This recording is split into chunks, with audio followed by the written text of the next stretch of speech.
이제 효과적인 팀의 창출에 대해서 좀 이야기를 나눠보도록 하겠습니다. 팀은 이제 흔히 의도적으로 창출됩니다. 하지만 이제 때때로 유기적으로 좀 진화를 하는데요. 유기적인 어떤 진화의 예로는 이제 지난 5년 동안 이제 팀이 만들어지는 과정을 좀 살펴볼 필요가 있습니다. 팀 형성은 이제 프리랜서부터 이제 시작이 되었어요. 그래서 프리랜서로 일하는 것은 이제 전형적으로 이제 자신의 분야에서 매우 전문화되어 있고 또 단기적으로는 조직에 전문적인 지식을 좀 제공할 수 있는 사람들이 혼자서 활동을 하는 것이죠. 프리랜서는 이제 자신을 좀 조직에 효과적으로 홍보하기 어렵고 또 조직도 그들의 요구에 적합한 프리랜서를 발견하기 어렵습니다. 그래서 이제 이러한 문제를 해결하기 위해서 프리랜서는 이제 보완적인 어떤 전문성을 가진 그런 다른 프리랜서들과 함께 팀을 형성해서 이제 잘 짜여진 작업 단위임을 이제 고객한테 이제 보여주는 것이죠. 이렇게 이제 팀 기반의 접근법이 매우 성공적인 것으로 이제 입증이 되었습니다. 이 팀 효과성과 관련한 이 요인들을 밝히려는 노력들이 이제 많이 이루어져 왔는데요. 이 기존 연구들은 이제 지금까지 제시되었던 요인들을 정리해서 통합 모델을 좀 정리하기로 했습니다. 그래서 이제 도표에 보시면은 이제 크게 보면 이제 상황이 있고 구성이 있고 프로세스가 있습니다. 이래서 이제 요 상황에는 이제 충분한 자원, 뭐 리더십과 구조, 또 신뢰 분위기, 성과 평가와 보상 시스템 이렇게 있고요. 또 구성에는 구성원의 능력, 또 성격, 또 역할 배정, 다양성, 팀 규모, 구성원의 유연성, 그리고 구성원의 선호 이런 것들이 있습니다. 그리고 이제 프로세스에는 공동 목적, 그리고 구체적인 목표, 팀 효능감, 갈등 수준, 또 사회적 태만 이런 그 세 가지의 선행 요인들이 팀 효과성에 영향을 준다라는 것이죠. 그래서 좀 각각을 좀 살펴보면요. 먼저 상황 요인이 있습니다. 어떤 요인이 팀 성공을 결정을 하는가를 보면요.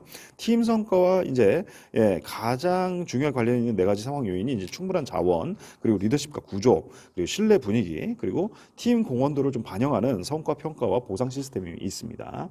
이 충분한 자원은요, 이제 팀은 이제 큰 조직 시스템의 한 부분입니다. 그래서 모든 작업팀은 이제 존속하기 위해서 집단 밖에 있는 자원에 의존을 합니다. 이 자원 부족은 이제 직무를 효과적으로 수행하고 또 목표를 달성할 수 있는 그런 팀의 능력을 감소시킨다는 것이죠. 중요한 그 자원에는 이제 시기적절한 정보가 있고 또 적절한 설비, 또 충분한 인력 지원, 뭐 격려, 경영 지원 이런 것들이 있습니다. 그리고 이제 리더십과 구조가 있는데요. 팀이 누가 무엇을 하는지에 대해서 이제 동의하지 못하고 또 모든 구성원이 팀 업무를 함께 수행하지 못하면 팀은 제대로 기능할 수가 없겠죠. 그래서 이제 작업의 그 세부 사항과 또 이것들을 어떻게 결합해서 개인의 스킬과 연결시킬 것인지에 대한 동의를 이끌어내려면 결국은 이제 리더십과 구조가 필요하다라는 것입니다. 물론 이제 리더십이 항상 필요한 것은 아닙니다. 이 자기관리팀에서는 이제 팀 구성원이 전통적으로 경영자들이 맡았던 어떤 많은 임무들을 이제 수행했죠. 그리고 경영자들은 이제 팀 내부보다는 외부를 관리하는 좀 임무를 수행합니다. 이 앞에서 좀 언급한 그 바와 같이 이제 그 리더십은 이제 멀티팀 시스템에서 특히 중요합니다. 멀티팀에서는 이제 리더가 팀에게 권한을 위양하고 또 촉진자 역할을 수행해서 팀들이 서로 대립하기보다는 함께 일할 수 있는 그런 것을 만드는 것이 이제 필요하다는 것입니다. 그리고 이제 신뢰 분위기가 있는데요. 신뢰는 이제 리더십의 기초를 형성을 합니다. 그래서 이제 신뢰는 이제 팀에게 어떤 리더의 목표와 이제 결정을 수용하고 또 그것에 또 전념하도록 이렇게 만듭니다. 이 효과적인 팀 구성원은 이제 그들의 리더를 좀 신뢰를 하는 것이죠. 그리고 그들은 또 서로를 또 신뢰를 합니다. 팀 구성원 간의 신뢰는 이제 협력을 촉진하고 또 서로의 행동에 대한 감시 필요성을 좀 줄여주고요. 또 다른 사람들이 자신들의 리더를 이용하지 않을 것이라는 그런 신념으로 이제 구성원들을 결속을 시킨다는 것이죠. 이 팀 구성원들은 이제 팀의 다른 구성원들을 신뢰할 수 있다고 믿을 때 위험을 추구하고 또 약점을 드러냅니다. 팀의 그런 전반적인 신뢰 수준도 중요하지만은 신뢰와 팀 구성원들 사이에 확산되는 방식도 굉장히 중요합니다.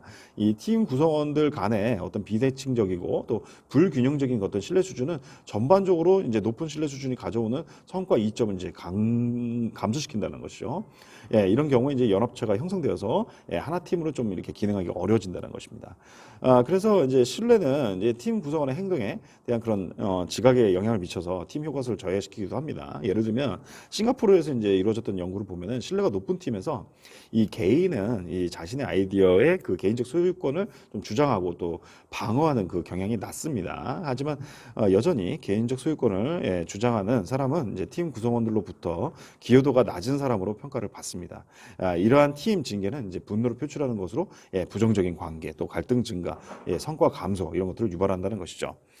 그리고 이제 마지막으로 이제 성과 평가하고 이제 보상 시스템이 있는데요. 이 개인적인 성과 평가하고 이제 인센티브 이런 것들이 이제 고성과 팀을 개발하는데 이제 있어서 이제 방해 요소가 됩니다. 그래서 이제 개인의 공헌들을 평가하고 보상하는 것과 함께 경영자들은 이제 하이브리드 성과 시스템을 활용을 해야 됩니다. 이 시스템은 이제 개인의 공헌을 좀 인정해주는 개인적 요소하고 긍정적인 팀 결과를 인정해주는 집단 보상을 통합을 시키는 것이죠. 그래서 집단 기반 평가, 뭐 이익 분배, 소집단 팀 인센티브, 그리고 기타 뭐 다른 시스템 변경이 이 팀의 노력과 몰입을 좀 강화할 수 있다라고 말씀드릴 수 있겠습니다. 그리고 이제 팀 구성이 또 팀 효과성에 이제 영향을 주는데요. 한 사람의 이제 좀 사례를 볼게요. 미국의 이제 중소기업청의 책임자인 이제 마리아 컨트레라스 스위트는 이제 팀을 구성을 할 때 지혜, 뭐 유연성, 그리고 배려 이런 여러 가지 자질을 가진 사람들을 찾는다고 말합니다. 이것은 이제 좋은 자질이지만 이제 팀을 이제 구성을 할 때 고려해야 되는 전부는 아니라는 것이죠. 팀 구성의 요인에는 이 팀이 어떻게 구성되어야 하는지와 이제 관련된 변수들이 있어요. 뭐 팀 구성의 능력과 성격, 또 역할 배정, 그리고 다양성, 문화 차이, 팀 규모, 팀워크에 대한 구성원들의 선호도 이런 것들이 포함이 됩니다. 그래서 이제 구성원의 능력을 보면요, 때때로 이제 평범한 선수들로 구성된 운동 팀이 이제 훌륭한 코치, 결정력 그리고 정확한 팀워크 때문에 우수한 선수들이 모인 집단을 이기는 경우들이 있어요. 그렇지만 그런 경우는 흔치 않기 때문에 이제 뉴스거리가 되는 것이죠. 팀 성과는 이제 부분적으로 이제 구성원 개인의 지식, 기술, 능력에 의해서 이제 결정이 됩니다. 그러다 이제 그 능력은 이제 구성원들이 무엇을 할 수 있고 또 그들이 팀에서 얼마나 효과적으로 일할 수 있는지를 좀 제한을 합니다. 이 팀 구성원의 어떤 능력에 대한 연구들은 이제 그 팀 구성과 이 성과에 대해서 이제 흥미로운 결론들을 좀 제시하고 있는데요. 첫 번째는 이제 조립 라인을 이제 리엔지니어링 하는 것 같이 이제 복잡한 문제를 해결해야 되는 경우, 이럴 때 이제 우수한 능력을 가진 팀, 그러니까 똑똑한 사람들로 구성되어 있는 팀이 능력이 낮은 팀보다 일을 더 잘합니다. 그리고 우수한 능력을 가진 팀은 이제 변화하는 상황에 잘 적응도 하죠. 또 이들은 이제 새로운 문제를 좀 적응하기 위해서 기존의 지식들을 좀 이렇게 효과적으로 활용할 수도 있습니다. 그리고 팀 리더의 능력이 굉장히 중요합니다. 똑똑한 팀 리더는 이제 영리하지 못한 팀 구성원이 어떤 과학과에 이제 씨름을 막 하고 있어요. 이럴 때 이제 그들을 돕기도 하고요. 또 리더는 혼자서도 이제 팀 목표 달성에 기여할 수도 있습니다. 그렇지만 똑똑하지 않은 리더들 같은 경우는 우수한 능력을 가진 팀의 효과를 좀 상승시킬 수도 있다. 그래서 리더가 똑똑해야 된다라는 그런 얘기인 거죠. 그리고 이제 성격이 있습니다. 5번째 시간에서 이제 좀 말씀드렸었는데 이 성격은 개인의 행동에 중요한 영향을 미칩니다. 그래서 이제 빅5 모델 제가 성격 모델을 좀 소개해서 드렸었는데 이때 이제 몇몇 차원이 이제 그 팀 효과성과 관련이 있다라는 것이 이제 좀 나타났고요. 특히 이제 성실성이 팀에 있어서 굉장히 중요합니다. 이 성실한 구성원들은 그 다른 팀 구성원들을 좀 잘 도와주고 또 그들의 도움이 정말로 필요할 때를 잘 압니다. 그래서 이제 이 성실한 팀은 이렇게 다른 또 이점을 가지고 있는데요. 한 연구에 따르면은 이제 그 체계성, 성취 지향, 그리고 인내와 같은 행동 성향이 높은 수준의 팀 성과와 좀 관련이 있다라고도 합니다. 그래서 성실성이 굉장히 중요한 요소라고 좀 볼 수 있겠고요.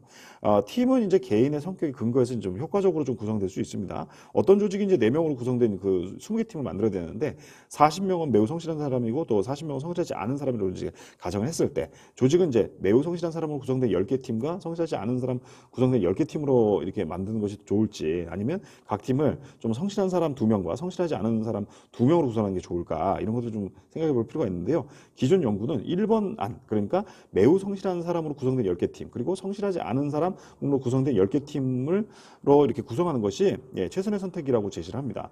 전체 성과는 10개의 성실한 팀, 그리고 10개의 성실하지 않은 팀으로 형성한 조직에서 그 10개의 그러니까 더 이제 조직이 더 높다는 것이죠. 이제 매우 성실한 사람들로 구성된 팀 같은 경우는 이제 그 높은 집단 성과 목표를 설정하고 유지를 하지만, 이 성실성이 이제 다양한 사람들로 이제 구성된 팀은 또 높은 집단 성과를 설정하고 유지하지만, 성실성이 이제 그 다양한 사람들로 구성된 팀은 이제 그 매우 성실한 사람들이 달성하는 최고 성과에는 도달하지 못한다는 것입니다. 그러니까 매우 성실한 사람들로 구성된 그 이 팀이 이 또 다양한 사람들로 구성됐을 때는 그렇지 않은 팀보다 오히려 성과가 떨어진다는 얘기인 거죠. 그리고 이제 또 집단 표준화 현상, 그러니까 이렇게 단순히 짜증내고 이런 거 있잖아요. 이런 것들도 상호작용을 좀 복잡하게 만들기도 하고요. 또 매우 성실한 그 구성원들이에게 이제 그들이 기대 수준을 좀 낮추게 하기 때문에 또 이제 그 집단 성과를 좀 악영향을 미친다라고 또 볼 수 있겠습니다. 또 다른 특성들도 좀 살펴볼 필요가 있는데요. 개방성 같은 경우에 이 구성원의 그 개방성이 높은 팀에서 이 성과가 더 우수한 경향이 있고요. 또 건설적인 과업 갈등, 그 효과를 좀 강화하는 것으로 나타났습니다. 그래서 개방적인 어떤 팀 구성원들은 서로 이제 의사소통도 되게 잘하고 또 더 많은 또 아이디어를 좀 제안하기도 합니다. 그래서 이제 개방적인 사람들로 구성되어 있는 팀들이 더 창조적이고 혁신적인 경우들이 많은 거죠.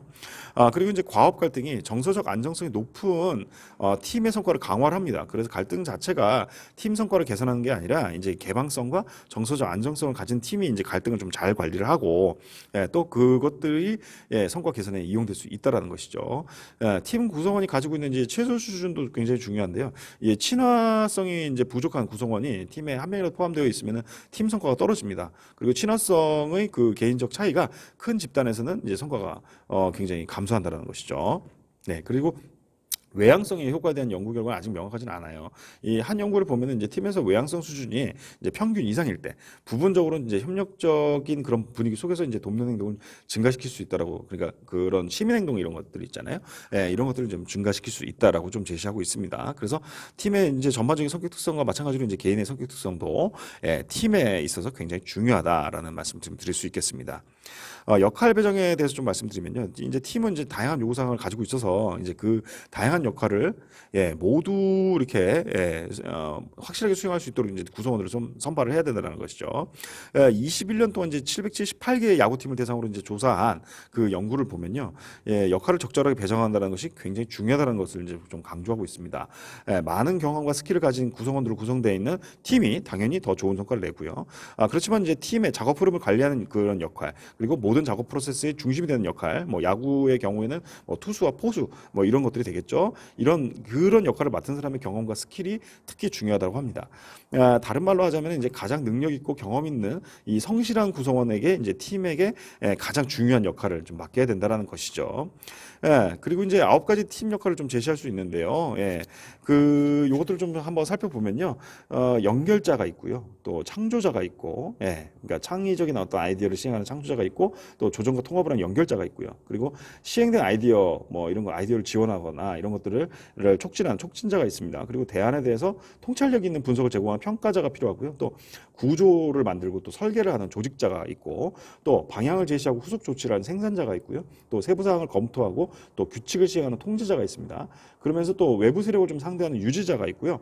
또 정보를 탐색하고 장려하는 조언자, 이러한 그 9가지의 팀 구성원의 그 역할이 필요하다라고 말할 수 있겠습니다. 그래서 성공적인 작업팀은 그 구성원의 어떤 스킬과 선호도에 근거를 해서 이 역할에 수행할 그런 구성원들을 선발합니다. 그래서 팀 구성원이 함께 일을 좀 잘할 수 있도록 하기 위해서는 이제 경영자들이 각각의 사람이 팀에 가져올 수 있는 어떤 개인적인 좀 장점을 잘 이해를 하고 또 자신의 장점을 알고 있는 그런 구성원들을 선발하고 그들이 선호하는 스타일에 적합한 업무를 맡게 한다는 것이죠. 구성원의 좀 다양성에 대해서도 좀 살펴볼게요. 9번째 시간에서 좀 말씀드렸듯이 집단에 대한 다양성 효과에 대해서도 그때 말씀드렸는데 팀 다양성이 팀 성과에 어떤 영향을 미칠까요? 조직의 어떤 인구 통계학에서는 이제 보면은 이 작업 단위, 집단이나 팀 또는 부서 이런 구성원들의 공통의 어떤 인구 통계학적 특성, 뭐 연령이라든지 성별 또 교육 수준, 근속 기간 뭐 이런 것들을 공유하고 있는 정도를 연구 주제로 좀 다루고 있습니다. 이 조직 인구 통계학은 이제 연령이나 입사 일자와 같이 이렇게 같은 속성이 이직률을 예측하는데 이제 유용하다고 좀 제시하고 있어요. 이 논리는 이제 이런 건데요. 이직률은 이제 상이한 경험을 가진 사람들로 구성된 집단에서 좀 높게 나타납니다. 왜냐하면은 의사소통이 좀 어렵고 또 갈등이 많이 발생하기 때문인 거죠. 이 갈등이 증가하면 이 멤버십에 대한 좀 매력이 좀 떨어지고 또 이로 인해서 구성원들이 좀 집단을 탈퇴하는 그런 경향이 높아진다고 합니다. 그리고 이제 권력 투쟁에서 진 사람들은 이제 자발적으로 또는 강제로 집단을 떠나는 경향이 있습니다. 결론은 다양성이 팀 성과에 부정적인 영향력을 미친다라는 것이죠. 우리 대부분은 이제 다양성이 좋은 것이라고 하는 그런 좀 낙관적인 좀 생각을 가지고 있어요. 그렇지만 이 다양성을 가진 팀은 상이한 관점에 대해서 이득을 볼 것이고 또 일을 더 잘할 것이다. 뭐 이런 생각들인 거죠. 그렇지만 이제 기존 연구를 좀 메타 분석을 한 거예요. 이제 상위 연구를 한 거죠. 이 두 개의 논문을 좀 보면은 인구 통계학적 그 다양성이 팀 성과와는 관련이 없다라는 것을 보여주고 있습니다. 반면에 이제 세 번째 리뷰 논문 같은 경우는 인종하고 젠더 다양성이 실제로 팀 성과와 부정적인 좀 관계를 가지고 있다라고 또 제시하고 있어요. 그러니까 인종, 젠더가 다양할수록 오히려 더 많은 갈등을 겪고 실제로 팀 성과에 부정적인 영향을 미친다는 것이죠. 또 다른 연구들을 보면 또 되게 혼재된 결과들을 보여주고 있는데 젠더와 또 인종의 다양성 이런 것들은 이제 백인 또는 이제 남성이 좀 지배하는 직업에서는 부정적인 영향을 미쳐요.